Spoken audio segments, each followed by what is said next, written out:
بلوچستان کے رخشان ڈویژن سے ہمارے گدروشیا پوائنٹ کے نمائندہ چاکر بلوچ کی رپورٹ کے مطابق مسلمانوں کی مذہبی تہوار عید الفطر کی آمد ہے، جس کے لیے لوگ نئے کپڑے اور جوتے کی خریداری کر لیتے ہیں۔ مہنگائی کے باعث لاتعداد گھرانے عید الفطر کے شوق پورے کرنے کے لیے مالی استقامت نہیں رکھتے، مگر خاران میں عید الفطر کے لیے بلوچستان شوز ہاؤس نے شہریوں کو ماہ رمضان المبارک میں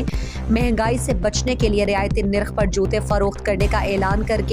مقامی لوگوں کو بڑا ریلیف دیا۔ جیسے ہی عید الفطر کی آمد قریب ہوتی جا رہی ہے، خاران میں بلوچی، مری، مینگل سمیت دیگر اقسام کے جوتوں کی خریداری میں اضافہ ہو گیا ہے اور لوگوں نے شوز ہاؤسز کا رخ کر لیا، جبکہ لوگوں نے عید الفطر کے لیے بلوچی، مینگل، مری، زلمی کے جوتوں کے شوق سے خریداری شروع کر لی اور خاران میں بلوچستان شوز ہاؤس نے مہنگائی اور ماہ سیام میں کم آمدنی والے افراد کے لیے مناسب قیمتوں پر جوتوں پر سیل لگا دی، جس سے طلباء اور دیہی علاقوں سے تعلق دار سمیت کم آمدنی والے مزدور طبقہ اور چھوٹے بڑوں نے مستفید ہونا شروع کر دیا اور یوں ہی بلوچی جوتوں کی خریداری اور عید الفطر کے لیے استعمال کرنے کے سلسلے میں اضافہ ہونا شروع ہو گیا۔